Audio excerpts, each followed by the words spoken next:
la cérémonie d'ouverture officielle de la célébration de l'événement baptisé Yaoundé, capitale de la culture du monde islamique, pour la région africaine au titre de l'année 2022, présidé ces jours au nom du président de la République, son Excellence Paul Biya, par Monsieur le Premier ministre du gouvernement, Chef Dr Joseph John Bouté.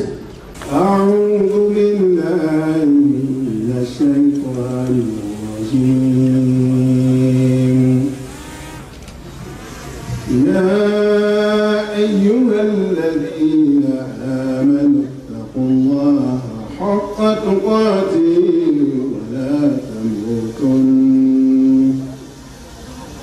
ولا تموتن إلا وأنتم مسلمون. C'est pour moi un insigne honneur et un agréable devoir de prendre la parole en cette circonstance au nom du président de la République, son Excellence Paul Biya, dans le cadre du lancement des activités et l'événement intitulé Yaoundé, capitale de la culture du monde islamique pour la région africaine en 2022. Ladies and gentlemen, Cameroon is a land of unity in diversity. This diversity exists in the adorable landscape of this country. This diversity is depicted in the middle of faces, ethnic groups, religions, and languages of the country. This diversity is there in the people following different tradition and culture. Yaoundé, being the capital of such diverse civilization, follows same sense of unity and diversity. Therefore, Yaoundé is proclaimed by UNESCO as the cultural capital of the Islamic world. With its privileged geographical position, its vicinity in the turbulent river banks, its surrounding of high mountains, this piece of land is enormously blessed. With all the great ethnic groups of African continent, or racial intermarriages, the languages, the religion, the variation of climate and landscape, Yaoundé is literally a miniature of Africa. Excellence, Monsieur le Premier ministre, chef du gouvernement, représentant personnel du chef de l'État, distingués, mesdames et messieurs les membres du gouvernement, distingués invités en vos rangs, titres et qualités respectifs, mesdames et messieurs.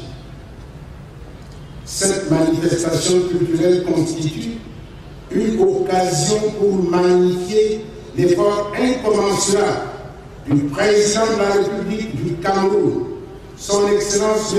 Paul Biya, à promouvoir le dialogue entre religion et civilisation, à défendre les valeurs authentiques de l'islam et à donner à la culture la place qu'elle mérite en termes de diffusion des valeurs de coexistence pacifique, de respect et de fraternité.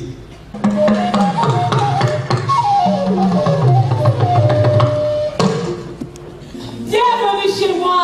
Welcome to my home.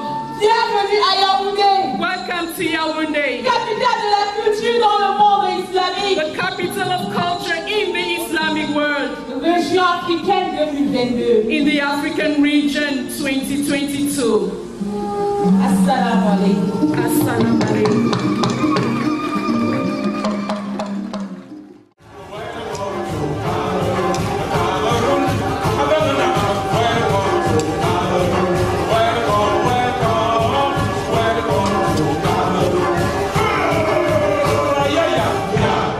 Monsieur le directeur général de l'ISESCO, distingué membre de la délégation, après le lancement des activités du grand événement qu'est Yaoundé, capitale de la culture dans le monde islamique, pour la région africaine au titre de l'année 2022, le Comité national d'organisation du dit événement a organisé cette soirée en votre honneur.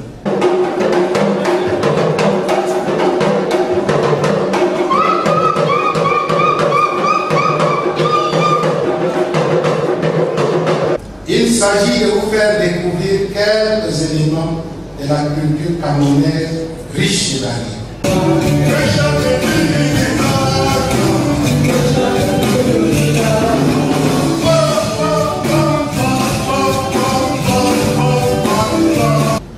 Et avant de clore mon propos, je voudrais vous prier d'accepter ce cadeau qui vous rappellera toujours que le Cameroun est désormais votre seconde patrie.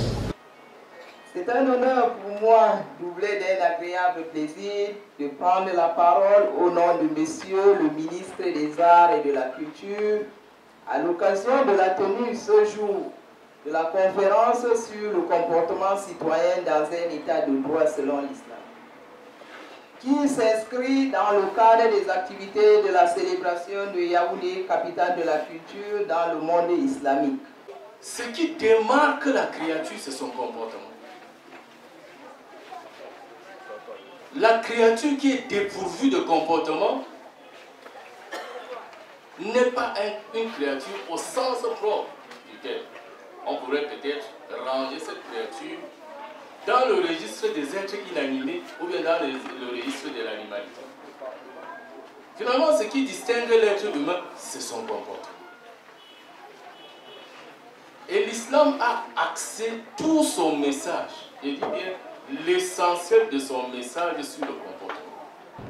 La conférence sur le thème « La femme en islam et son statut dans la société musulmane » a pour objectif de mettre en lumière le statut réel de la femme dans la société musulmane, de revenir sur son quotidien, son rôle et surtout son statut, tant sur le plan familial, politique que social. C'est également l'occasion d'aborder la question de l'égalité homme-femme dans l'islam. En termes de professeurs intellectuels et cadres supérieurs d'entreprise dans la fonction publique, on est 0,1%. Professeurs intermédiaires, cadres moyens et agents de maîtrise, 0,3%. Employés de type administratif, 0,3%. Services et commerces, 0,1%. Artisans ouvriers qualifiés, 1,8%. Manœuvres ouvriers qualifiés, 0,8%. Forces armées et police, 0,0%. Agriculture, élevage, pêche, 0,6%. Sans profession marois, on est 74,5%. Nous avons au Cameroun 62 femmes de l'Assemblée générale, on n'a que 11 femmes musulmanes. Est-ce que c'est suffisant pour nous? Donc la question est aussi pourquoi si peu? Alors que nous avons des jeunes filles qui ont des compétences, des jeunes filles qui sortent des écoles, des jeunes filles, pourquoi est-ce qu'on a si peu de femmes dans la sphère nationale, des hautes sphères nationales? Pourquoi? Donc c'est une question aussi que j'aimerais que nous ensemble on réfléchisse à ce pourquoi. On va dire que l'islam accorde une importance à 5 principes inaliénables à tout être humain sans distinction de sexe.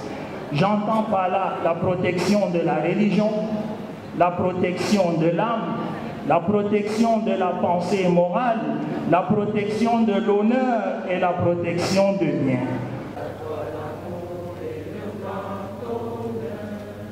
La cérémonie de dédicace du livre de ce jour sur l'islam et la non-violence, Jihad pour la paix, nous interpelle sur la fonction du livre dans l'appréhension et la compréhension des problèmes des sociétés en général et de l'islam en particulier. Le pape François, successeur du pape Benoît XVI, en a fait de la dénonciation de la violence commise au nom de Dieu un cheval de bataille pour son pontificat. Il invite les catholiques et les personnes de bonne volonté à ne pas faire d'amalgame et de confusion en concluant facilement que l'islam égale terrorisme. D'abord, il faut louer le courage du professeur Soleiman qui prend à contre-pied la compréhension, je dirais, habituelle qu'on a bien voulu construire de l'islam. Donc, l'islam est présenté de manière falsifiée, mais c'est fait de façon tout à fait volontaire. On invente en relation internationale des mots qui n'ont pas de sens. On dit groupe État islamique. En théorie de relations internationales, ça ne veut strictement rien dire. Un État ne peut pas être un groupe ne peut pas être un État. Le Cameroun, je termine par là, parce que je ne vais pas me poser. Le Cameroun est un grand exemple. Je vous dis un très grand exemple. Aucun Camerounais ne s'étonne qu'à la cathédrale Notre-Dame de Victoire, je crois que c'est le nom, l'imam, le grand imam de Yaoundé, soit là, à lire le verset coranique, avec son chapelet. Mais on trouve ça tout à fait normal. Mais dans d'autres pays, c'est un acte de guerre. Pour le savoir. Je dis, prenons le cas du conflit israélo-palestinien. Il faut en parler. Est-ce que c'est important? Aujourd'hui, Israël peut être la locomotive économique au Proche-Orient. Les pays arabes, avec leurs richesses pétrolières et autres, constituent un vaste marché. Imaginez aujourd'hui un marché commun au Proche-Orient englobant Israël, les pays arabes, l'Iran et autres. Je crois que l'Union européenne et autres auront des difficultés.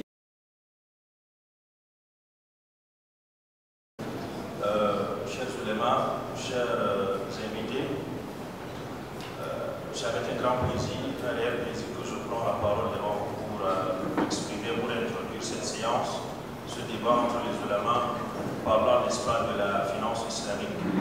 Donc si aujourd'hui Savannah veut beaucoup d'épargne, Savannah doit encourager tous les hommes d'amener leurs femmes, d'ouvrir des comptes, et je vous assure qu'au bout d'un an, vous allez avoir des livrets remplis d'argent. Ça, je vous assure. Déjà, voilà. Mesdames et messieurs, l'activité des journées portes ouvertes des mosquées vise à démystifier la religion et la culture musulmane, renforcer la relation interconfessionnelle, promouvoir la paix, la cohésion sociale, le brassage culturel, le dialogue interreligieux et l'intégration nationale. I think the Nana Buba Foundation is leading in economic activities, and as well as, you know, trying to train Cameroonians, not just Muslims, who are interested in education. But one very specific thing is about the hospital, the clinic that they have. This is treating, you know, situations of health challenges in every community. Mais il lui a posé la question, pourquoi est-ce que tu es devenu musulman? Il m'avait dit, il était convaincu, il était passionné par des trucs musulmans. Donc ça veut dire que si on a des opportunités à sensibiliser les gens sur la culture islamique, on aura beaucoup de gens qui vont être convaincus. Certains, quand on parle de l'islam, ils pensent aux terroristes et à tout ce qui n'est pas bien. Or, je crois que la dame qui est juste à côté de moi a parlé de quelque chose de très important par rapport à l'islam. Le problème, c'est parce qu'on ne se connaît pas. Vous allez voir, lors de ces portes ouvertes ici à étudier, on a invité même un prêtre. C'est pour prouver que nous vivons vraiment ensemble et en parfaite harmonie.